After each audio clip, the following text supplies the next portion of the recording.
नमस्कार साथियों, आज गाजियाबाद में राहुल गांधी और अखिलेश यादव जी ने संयुक्त प्रेस वार्ता किया। आइए उसे देखते हैं। और सबसे पहले मैं अपने प्रेस के साथियों को आपके माध्यम से पूरे देश और प्रदेशवासियों को मैं रामनवमी की बहुत बहुत बधाई और शुभकामनाएं देता हूं। ऐसा त्योहार, ऐसे दिन जहां से अच्छी शुरुआत होती है। मुझे खुशी है इस बात की कि आज कांग्रेस पार्टी के नेता राहुल गांधी जी और समाजवादी पार्टी की आज हम मिलकर के प्रेस कर रहे हैं। पहले चरण का चुनाव उत्तर प्रदेश का होने जा रहा है और जो पश्चिम से हवा चल रही है वो पूरे के पूरे उत्तर प्रदेश और देश के माहौल को बदलने जा रही है। आज गाजियाबाद में बैठे हैं। इस बार भारतीय जनता पार्टी को गाजियाबाद से लेकर के गाजीपुर तक इंडिया गठबंधन सफाया करने का काम करेगा। आज किसान दुखी है। तमाम जो वादे किए थे, भारतीय जनता पार्टी की हर बात झूठी निकली। उनके वादे झूठे। न किसान की आय दोगुनी हुई, न नौजवान को नौकरी रोजगार मिला, और जो सपने दिखाए थे विकास के वो भी अधूरे हैं। जो इनका नैतिकता का बुलबुला था वो भी टूट गया। इलेक्टोरल बॉन्ड ने इनका बैंड बजा दिया। भारतीय जनता पार्टी सभी भ्रष्टाचारियों का गोदाम बन गई। न केवल भ्रष्टाचारियों को ले रहे हैं, बल्कि भ्रष्टाचारियों ने जो कमाया है उसको भी अपने साथ रख रहे हैं। जहां उत्तर प्रदेश देश का सबसे बड़ा प्रदेश है, डबल इंजन की सरकार में जो दावा करते रहे डबल इंजन, उनकी होर्डिंग देखिए आप कि अब डबल वहां पर नहीं दिखाई देते हैं, अकेले दिखाई दे रहे हैं। इनके प्रत्याशी होर्डिंग से गायब हैं और चुनाव के बाद होर्डिंग पे जो अकेले हैं वो भी गायब हो जाएंगे और सफाया होने जा रहा है। इनका एक ही नारा है, झूठ बोलने का और लूटने का। लूट और झूठ भारतीय जनता पार्टी की पहचान बन गई है। पेपर लीक कितने हुए हैं? एक दो होते तो ठीक था, लेकिन 10 पेपर लीक हुए। और मैंने कई मौकों पर वो बात बताई कि अगर एक परिवार के हम केवल 3 सदस्यों को मान लें, जिस व्यक्ति ने परीक्षा लिखने की तैयारी की, जो परीक्षा नहीं दे पाया पेपर लीक के कारण, और उसके मां बाप को अगर हम जोड़ लें तो ऐसे 60 लाख नौजवान हैं। 60 लाख नौजवानों का भविष्य अंधकार में डाल दिया। और अगर 60 लाख का गुणा करें हम 3 से, 1 करोड़ 80 लाख, और 1 करोड़ 80 लाख को अगर हम डिवाइड कर दें 80 लोकसभाओं से, तो भारतीय जनता पार्टी का 2,25,000 वोट हर लोकसभा में कम हुआ है। इसलिए एक भी वोट बट ना पाए। जहां हमें मतदान करना है वहीं मतदान के दिन हमें सावधान भी रहना है। अगर हम सावधान रह करके मतदान करेंगे और अपने बूथ की चौकीदारी करेंगे तो भारतीय जनता पार्टी का सफाया होगा। आने वाले चुनाव में, ये देश का चुनाव है, देश की जनता बदलाव चाहती है और बदलाव की हवा पश्चिम से उत्तर प्रदेश से चल रही है। और मुझे पूरा उम्मीद है आने वाले समय में इंडिया गठबंधन और नई सरकार देश में दिखाई देगी। शुक्रिया अखिलेश जी। राहुल जी।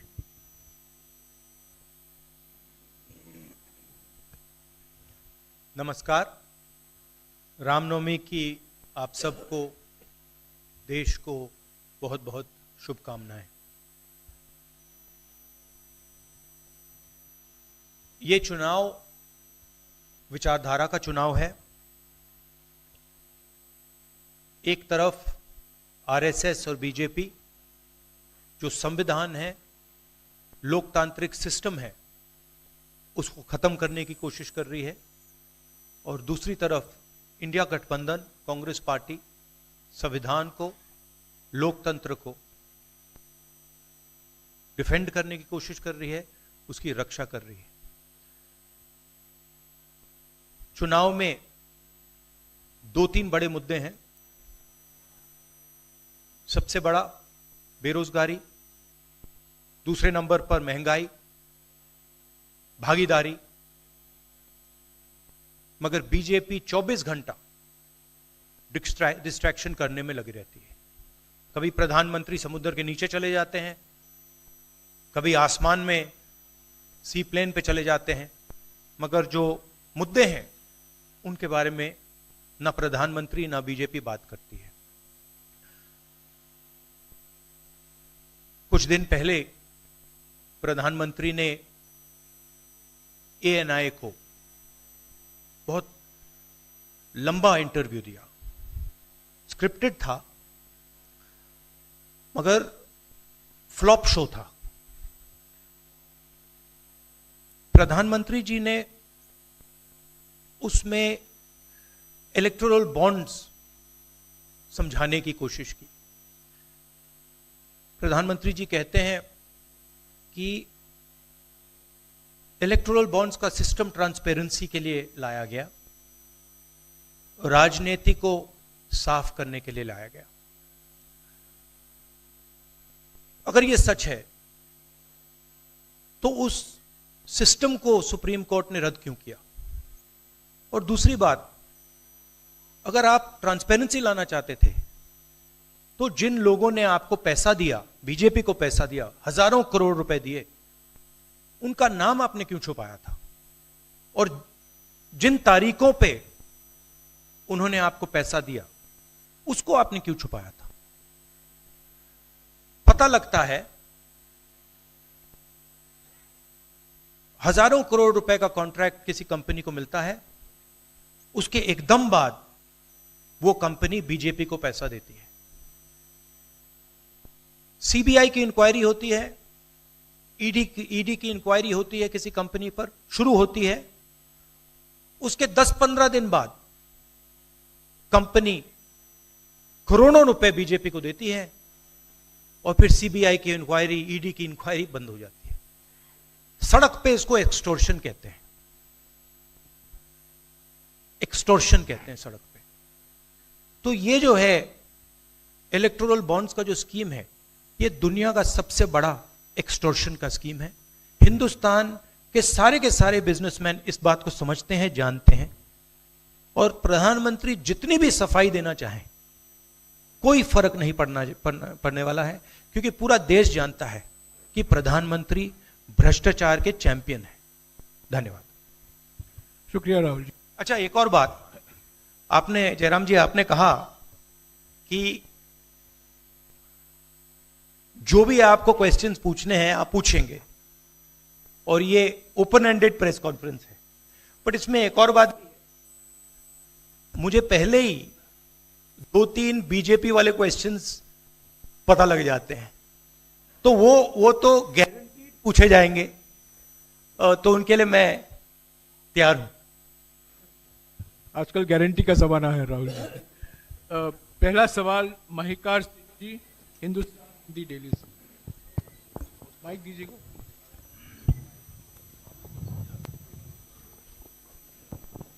राहुल जी, स्वागत है आपका। दोनों नेताओं, जबकि आज प्रचार का पहला चरण समाप्त होने वाला है, आपने मेरे मित्रों को थोड़ा सा कसरत करा दी। वो दिल्ली से यहाँ आए हैं, आपने गाजियाबाद में ही क्यों पीसी की?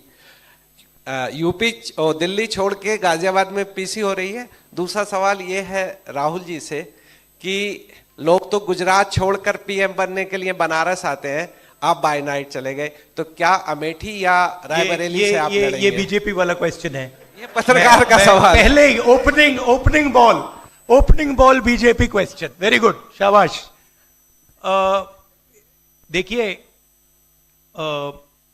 अमेठी की बात कांग्रेस का डिसीजन है, जो भी मुझे ऑर्डर मिलेगा मैं वो करूंगा। सीईसी मीटिंग, हमारी पार्टी में सीईसी मीटिंग्स में ये डिसीजन लिए जाते हैं। बट पहला बीजेपी का question, good question, thank you. Amar Ujala से निशा, आप थोड़ा शांत हो जाइए यहाँ पे।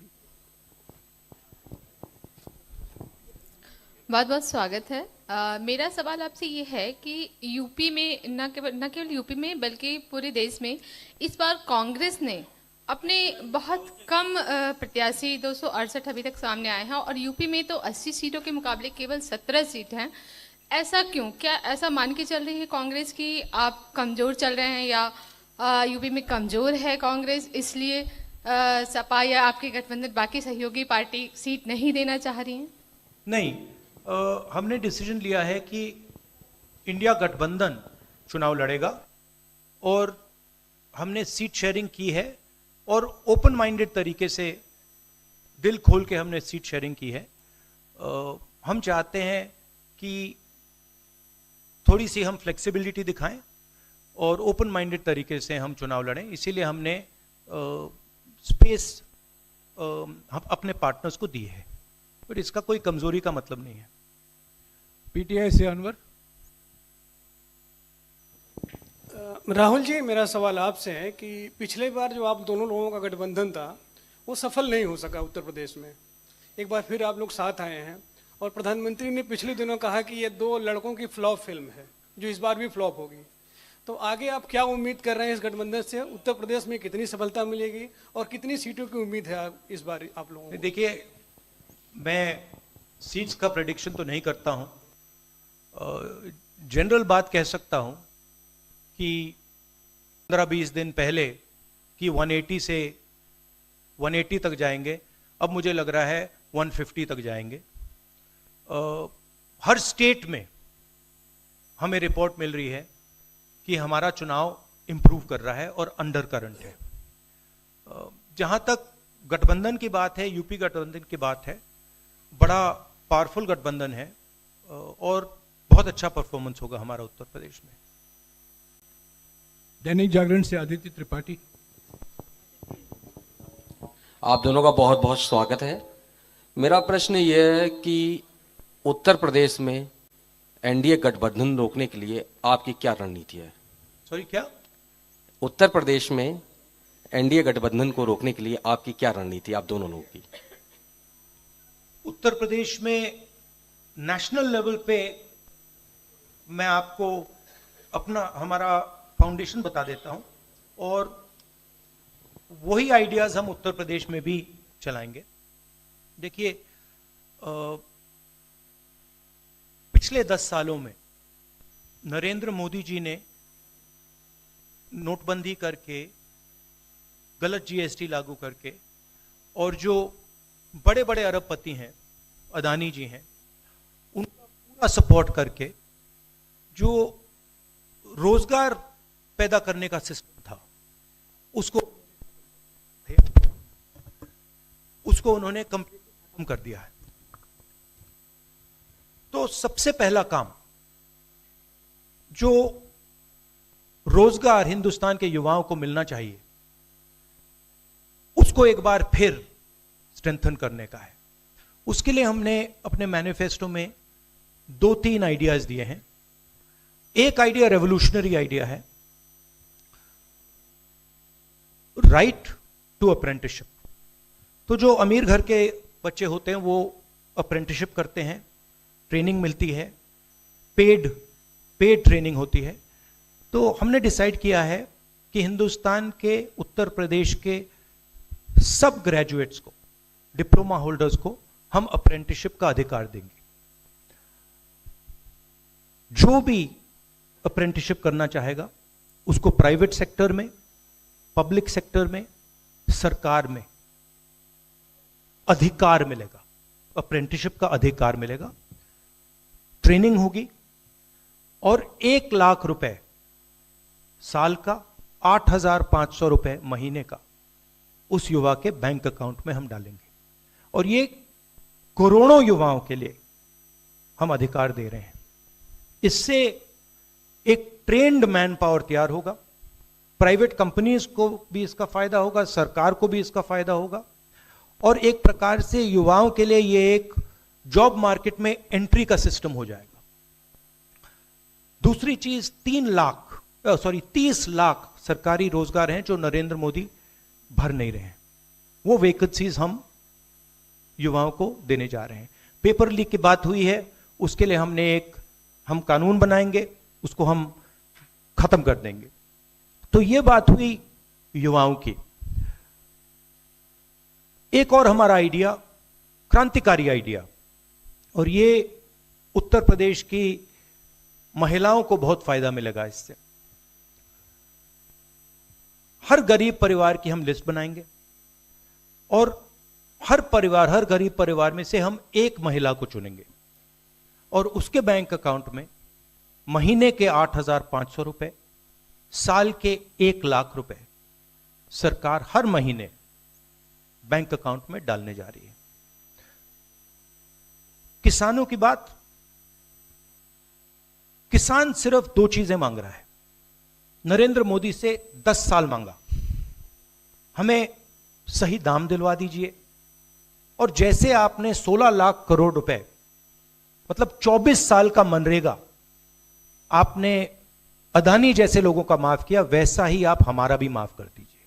और नरेंद्र मोदी मना करते हैं, उन पर फायरिंग करवा देते हैं, उनको डरा देते हैं।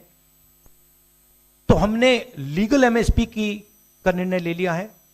हिंदुस्तान में पहली बार लीगली गारंटीड एमएसपी होगी और हम उनका, किसानों का कर्जा माफ करने जा रहे हैं। यही मेन मुद्दे हैं चुनाव में।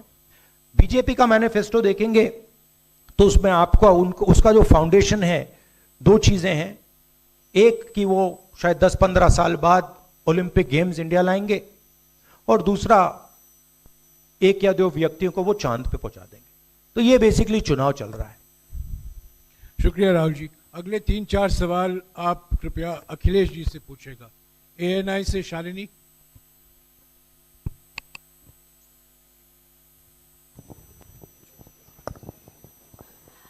पहला सवाल राहुल जी से है। अखिलेश जी से पूछेगा प्लीज। उन्होंने कृपया लगा दिया, इसलिए अब हमसे पूछिए। दोनों से पूछूंगी सर। पहला सवाल राहुल जी से है, जैसे कि पीएम ने कहा है कि मैं देश बचा रहा हूं, लेकिन इंडिया अलायंस जो है वो परिवार बचा रहा है, इस पर क्या कहेंगे सर? और जो दूसरा सवाल, सेकंड बीजेपी क्वेश्चन। सर दूसरा जो सवाल है मेरा वो ये है, जादूगर कहा है उन्होंने राहुल जी को, और उन्होंने कहा है एएनआई को, जो अब इंटरव्यू दिया उसमें बोला कि ऐसा कौन सा जादू है कि एक झटके में गरीबी मिटा सकते हैं। मैं जानना चाहता हूं ऐसा कौन सा जादू है कि एक झटके में गरीबी मिटाई जा सकती है। तो ये मेरा सवाल दोनों से है। नहीं, दोनों से है। मैं धन्यवाद देता हूं, आप लोगों ने सवाल पूछे। हालांकि कुछ सवाल आपने राहुल जी से पूछे थे। एनडीए को पीडीए हराएगा, एनडीए को पीडीए हराने जा रहा है, एनडीए को पीडीए हराने जा रहा है। और जहां तक सवाल परिवारवाद की बात है, आज नवरात्र है, आज शुभ दिन है। भारतीय जनता पार्टी के लोग संकल्प लें कि ना किसी परिवार वाले को टिकट देंगे और ना किसी परिवार वाले से वोट मांगेंगे। और गाजियाबाद में कार्यक्रम इसलिए किया है क्योंकि हम दोनों लोगों ने संकल्प लिया है। वो तो इंडिया गठबंधन का नाम भी ठीक से नहीं ले पाते हैं। INDIA तो इंडिया होता है, इंडी कब से हो गया? यहां से सफाया होगा गाजीपुर तक। जो 14 में आए थे वो 24 में चले जाएंगे, और यूपी वाले स्वागत भी अच्छा करते हैं। और इस बार तो ढोल नगाड़ा और सब कुछ की तैयारी है। इस बार विदाई भी बहुत शानदार होने जा रही है। Times Now Bharat, Ranjita. अखिलेश जी से। जो आपने जो गरीबी को एक झटके में मिटाने की बात की।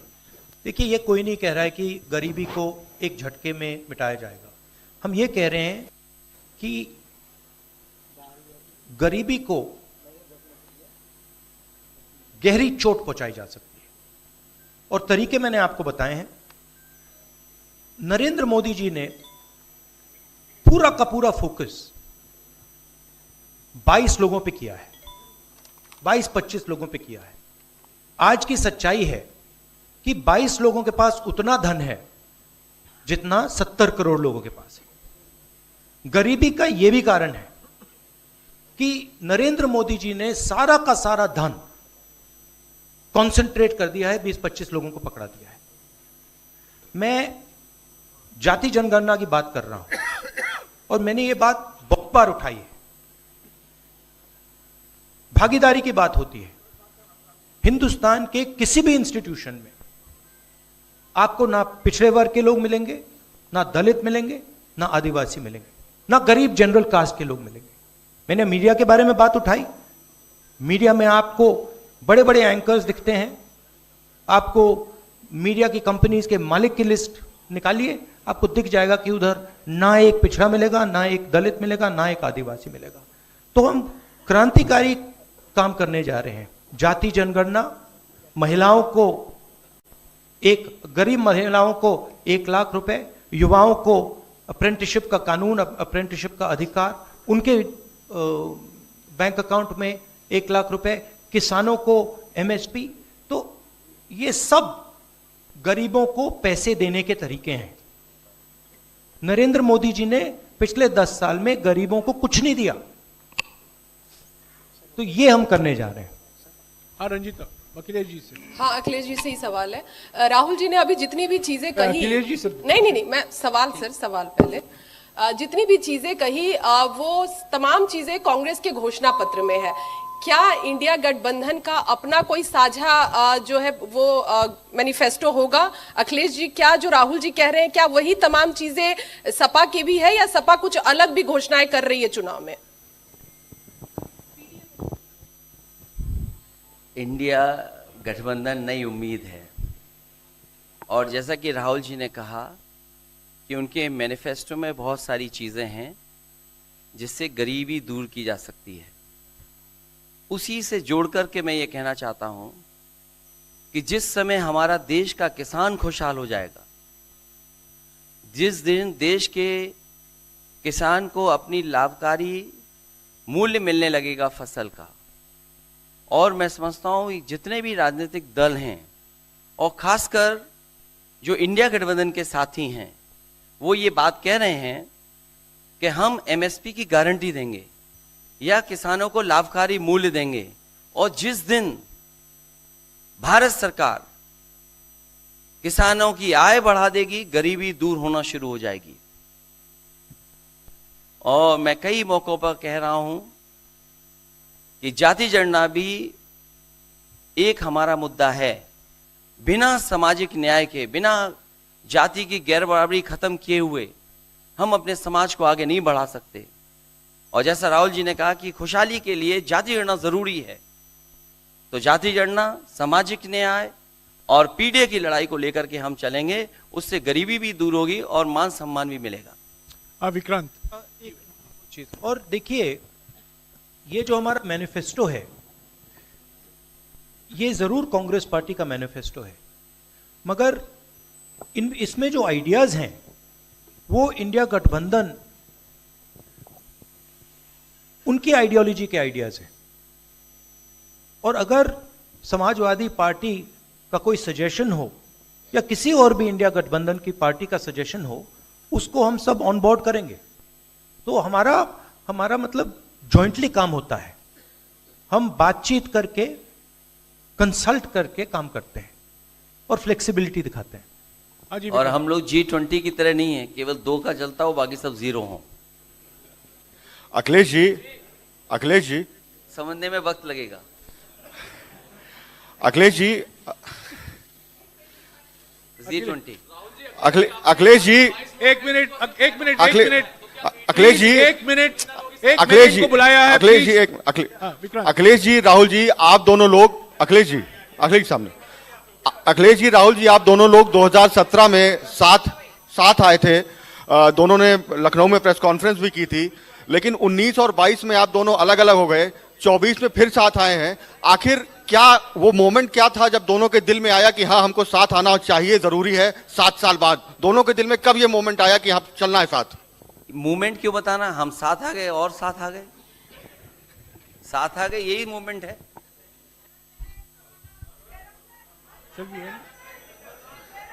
साथियों, अभी दोनों नेताओं को जाना है।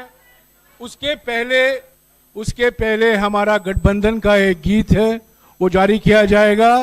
और हमारे 4 उम्मीदवार जो हैं वो राहुल जी और अखिलेश जी से एक फोटो खिंचवाएंगे। पहले गीत सुनिएगा, गीत देखिएगा। प्रेस कॉन्फ्रेंस समाप्त हुआ है, प्रेस कॉन्फ्रेंस समाप्त हुआ।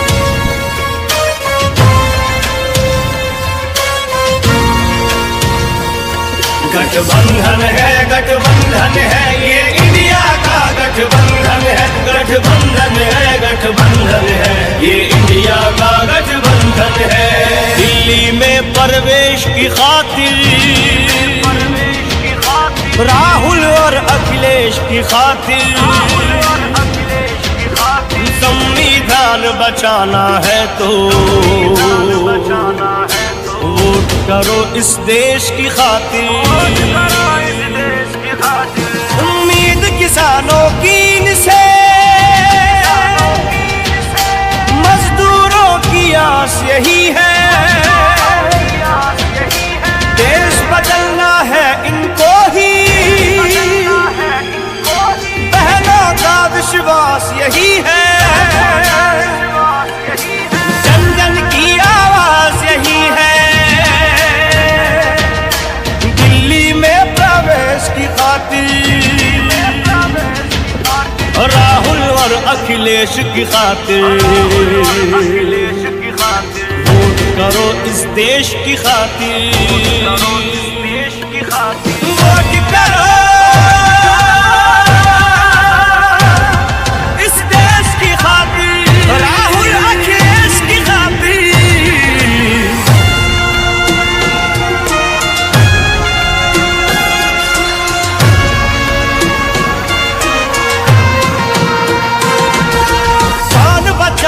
लोकतंत्र को अब तो इन्हीं से आशा है, सच पूछो तो इनका जीवन समाजवाद की परिभाषा है। अब भारत का नारा यही है, दिल्ली में प्रवेश की खातिर राहुल और अखिलेश की खातिर वोट करो इस देश की खातिर।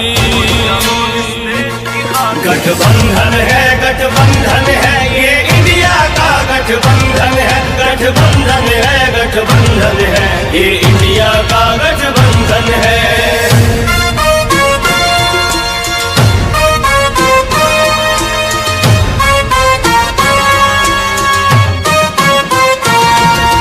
नेताजी के लाल तुम ही हो और देश का मान तुम ही हो। कृष्ण कन्हैया के वंशज हो, यदुकुल का सम्मान तुम ही हो। अब धर्म युद्ध को लड़ना है तो दिल्ली में प्रवेश की खातिर राहुल और अखिलेश की खातिर वोट करो इस देश की खातिर। गठबंधन है ये इंडिया का गठबंधन है, गठबंधन है ये इंडिया का गठबंधन है।